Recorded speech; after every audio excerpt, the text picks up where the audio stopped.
Well, a number of Marvel actors participated in the No King's Day protest. We don't give a fuck. You know, because of Orange Man Bad over the weekend. And guess what happened to them? Nothing. I'm shocked. But actress Gina Carano gets fired over a post. Get the fuck out of my sight before I demolish you. I'm Jazz Berganzo on this. Hypocrisy in Hollywood. Sheer fucking hubris. Like an alcoholic, they just can't stop. That is true. But it's what's next.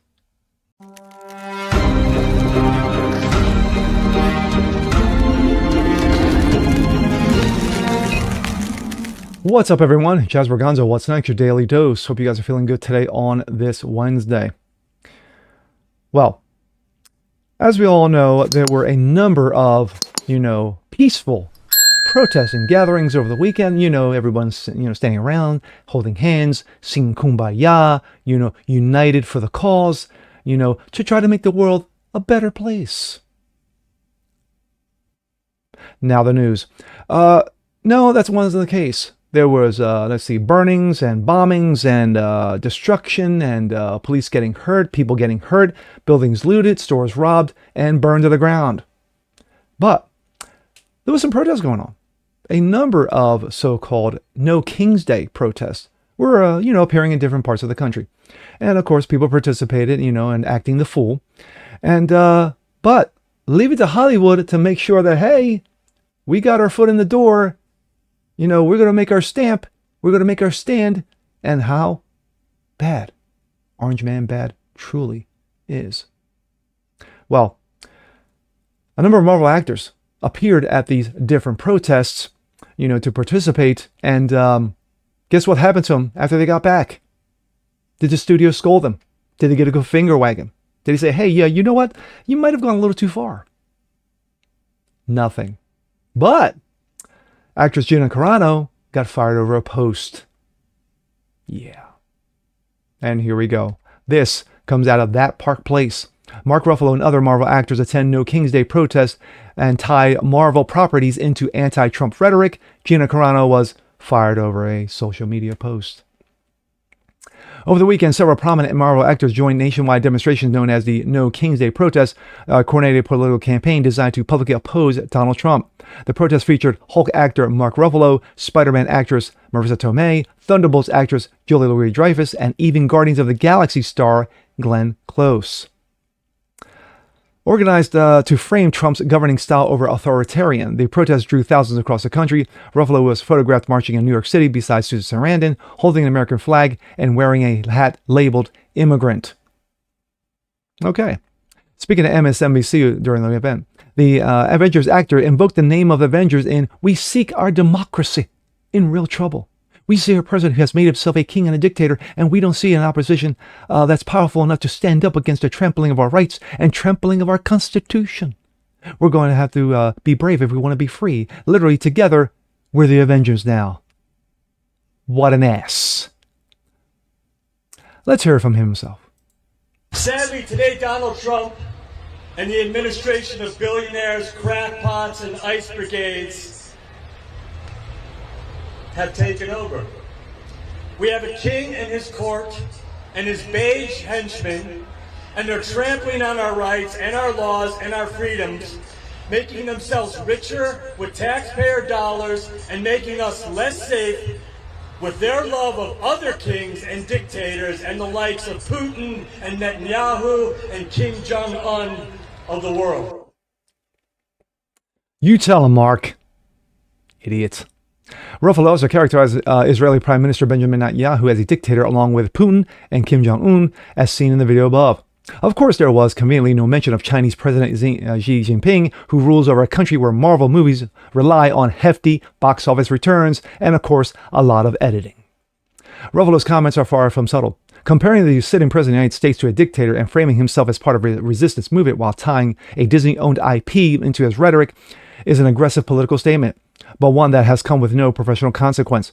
Ruffalo continues to appear in Disney Marvel branding, upcoming projects, including a rumored major role in the upcoming Spider-Man Brand New Day, with no indication of reprimand. He's not alone. Thunderbolts actress Julia Louis-Dreyfus carried a protest sign that read, "The only monarch I like is a butterfly." Marissa Tomei, who played Aunt May in the Sony Marvel Spider-Man movies, marched with other activists in LA. Glenn Close even posted a video of herself demonstrating in Montana. I'm not going to show it because I really don't care. Quote, "It's the calm, unified presence of millions of Americans who refuse to let our beloved magnificent country be sold out to wannabe king oligarchs and his ruthless, cruel, scheming puppeteers," she said. Again, none of these actresses have faced public pushback or corporate response from Disney, Marvel Studios, or their talent representation. Now contrast that to one case, Gina Carano. The Mandalorian actress was fired from Star Wars in 2021 after sharing a social media post that warned about the dangers of political dehumanization. She also previously drew attention online for refusing to include pronouns in her Twitter bio. Remember beep bop boop? Yeah, nice. Opting instead for a comedic placeholder referencing droids. That decision, along with, triggered significant backlash on social media.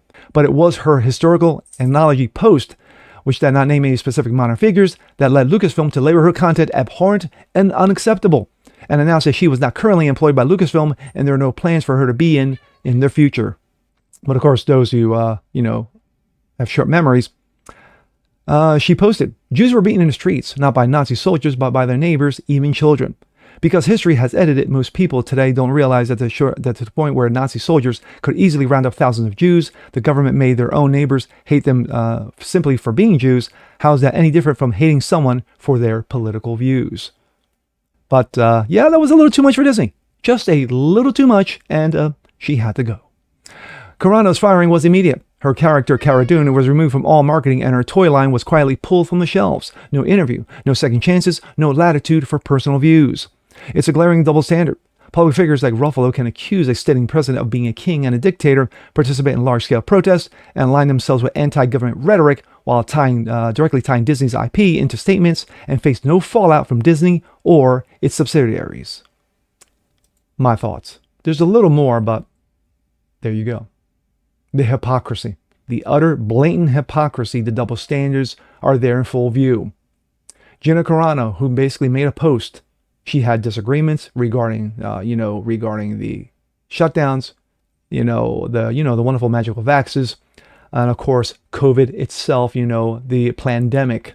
She had questions. She had questions about the election as well. But no, this little picture regarding Nazism, no, that was a line too much. That was the line, the red line that was drawn. That was a bridge too far. So, Gina, you gots to go.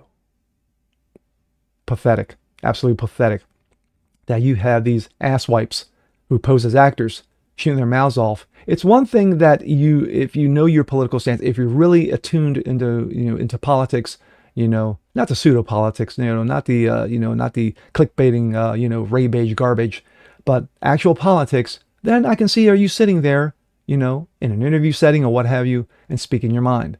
But when you are like Mark Ruffalo, just spout off to spout off, Glenn Close just to spout off, Julia Louis-Dreyfus, and other knuckleheads in Hollywood who actually believe that their word matters, that their opinion matters, which really doesn't at the end. This is what you get. But Gina Carano was just too much. Pathetic. But her lawsuit against Disney continues to move forward, and we're looking forward to her smashing Disney, and ruining their lives and getting the revenge and the justice that she solely deserves. And with that being said, I'm Jazz Berganzo. This is What's Next. Want to see more like this? Please leave a comment below, like it, share, subscribe to it, hit that notification bell so you guys never miss a thing. Continue spreading the word about the show. Appreciate you guys watching as always, and we'll see you next time.